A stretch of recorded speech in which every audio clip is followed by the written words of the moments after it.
Krásny deň. Učiteľ musí denne v práci prekonávať veľa výziev. Jednou z nich je situácia, keď sú deti na začiatku hodiny až príliš živé a vybudené, nahnevané, frustrované, idú vyskočiť z kože, divé. Poznáme to z čias prezenčnej výuky, kde to bývalo po telesnej výchove, po nejakých iných živších aktivitách a po prestávkach. V tejto situácii nám neostáva nič iné, len znovu objaviť, oprášiť tipy a triky, ktoré zvyknú spoľahlivo a opakovane fungovať. Urobíme to rýchlo, nenápadne a elegantne. Súčasná situácia. Deti sú dlhodobo bez prítomnosti dospelých, myslím pri výuke dištančnej, bez priamej prítomnosti učiteľa a rovesníkov.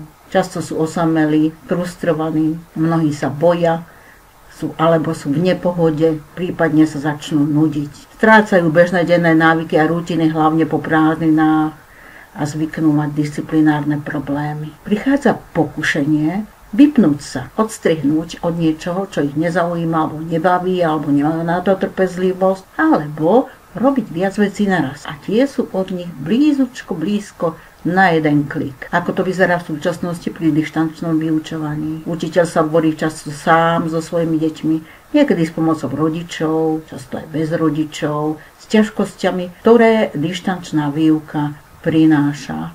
A ťažšie sa dostáva s deťmi na spoločnú vlnu. Predsa len sú od seba vzdialení, technika prináša rôzne komplikácie, je to ťažšie. Je tu problém. V prípade, že máme na začiatku hodiny viaceré deti nepokojné, vybudené, neposedné, divé, rozrušené či rozčúlené, potrebujeme ich rýchlo utomiť a upokojiť. Bez toho ich hodina nemohla prebiehať. Je potrebné ich dostať do emocionálneho rozpoloženia, aby výuka mohla prebiehať pokojne a efektívne.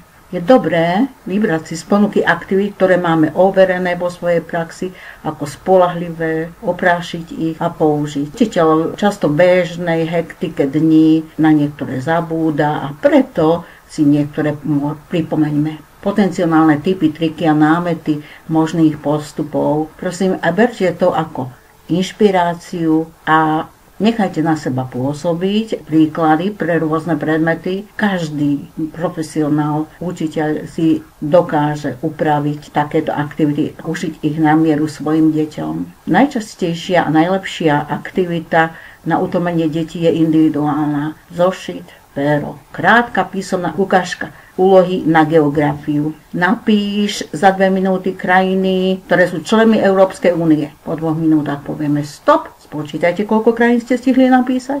Ten, kto ich má najviac, alebo všetky, tak nám ich prečíta. Ak sa deti utlmili, keď to teda stačilo na utlmenie, ideme na učivo. Ak to nestačilo, pokračujeme v naľaďovacej aktivity. Napíš k tým krajinám aj hlavné mestá. Ďalší postup je rovnaký. Ukážka námetu pre slovenský jazyk. Napíš za 2 minúty všetkých štúrovcov. Stačí, počítajte si mená, kto má všetkých, prečíta. Ak sa deti nestihli utlmiť, ideme ešte s aktivitami pokračovať. Ak sú utlmené, ideme na učivo. Keď treba ešte aktivity, pridávame. Napíš názvy diel štúrovcov. Alebo napíš úryvok z tvojej obľúbenej básne. Stačí jeden odstavec a potom prečítame si. Pekný začiatok hodiny. Alebo napíš meno tvojho obľúbeného literárneho hrdinu a vlastnosti, ktoré sa tebe na ňom páčia. Postup je rovnaký. Ukážky námetov pre biológiu. Nakresli za 1 minútu bunku a popíš jej časti. Alebo nakresli rastlinu a popíš jej zloženie. Vymenuj zložky krvi. Napíš názvy kosti ľudského tela. Stop, spočítaj si slova, kto má najviac, číta. Ak stačilo na utlmenie, ideme na nové učivo, ak nie, pokračujeme. Matematika. Príklad. Napíš s mladšími deťmi za 2 minúty násobilku 3. No, možno tie 2 minúty nepostačia, že budú potrebovať aj 5 minút. Hotovo.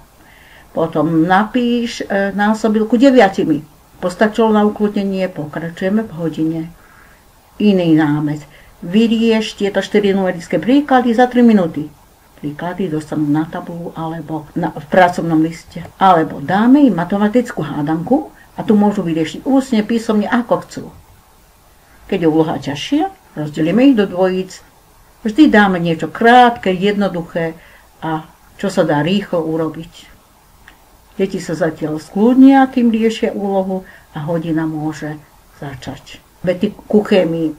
Napríklad značky prvkov, uhlík, dusík, kyslík, hélium na diktát, alebo autodiktát. Dieťa samé píše, ako ho značky napadajú, napíš vzorec kyseliny sírovej. Alebo vymenuj 5 slávnych alebo aj menej slávnych chemikov. Čo by nebolo bez chémie? To je zaujímavejšia otázka ako tie prvky. Čo povie? Cudzí jazyk, alebo aj slovenský jazyk. Tu toho bude najviac, nakoľko ja som angličtinárka a to je moja parketa. Napíš za 2 minúty všetko, čo je väčšie ako ty. Túto aktivitu sme raz hrali na seminári s učiteľmi a za minútu ja som mala vyše 30 veci, ktoré boli väčšie ako mňa. To bolo také zaujímavé. Potom sme to čítali. Alebo napíš všetko, čo je tvrdé. Napíš všetko, čo je mäkké. Ale naozaj všetko. Napíš všetko, čo má 4 nohy.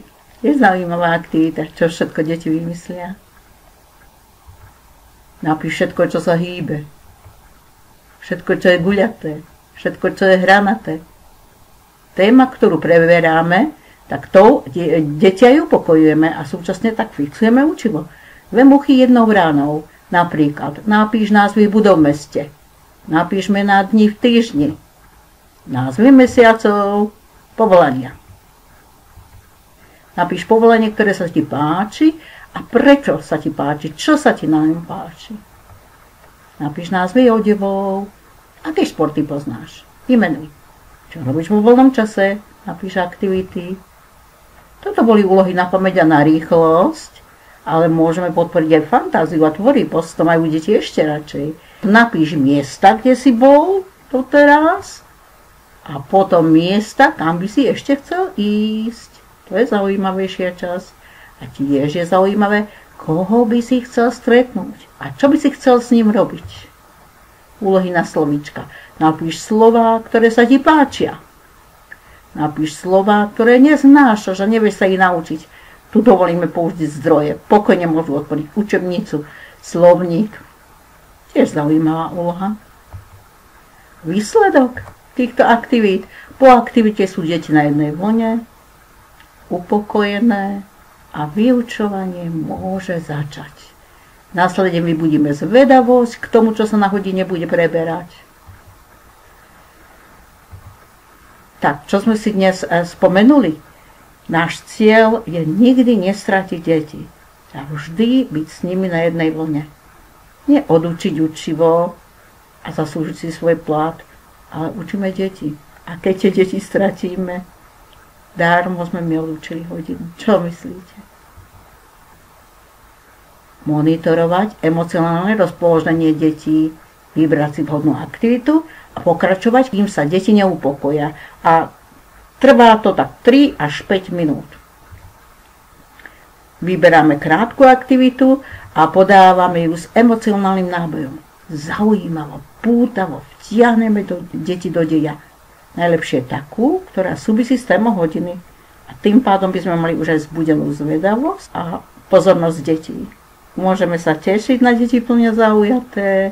V budúcom videu sa budeme zaoberať tým, ako naladiť deti, ktoré sú unavené a unudené. A to bude iná káva. A ďakujem veľmi pekne za pozornosť. Ak sa vám video páčilo, dajte mu like. Ak sa vám zdá, že by toto mohlo zaujímať aj nejakého vášho kolegu, pokojne zdieľajte. Budem rada. Prajem príjemné dni s deťmi na dištančnom vyučovaní.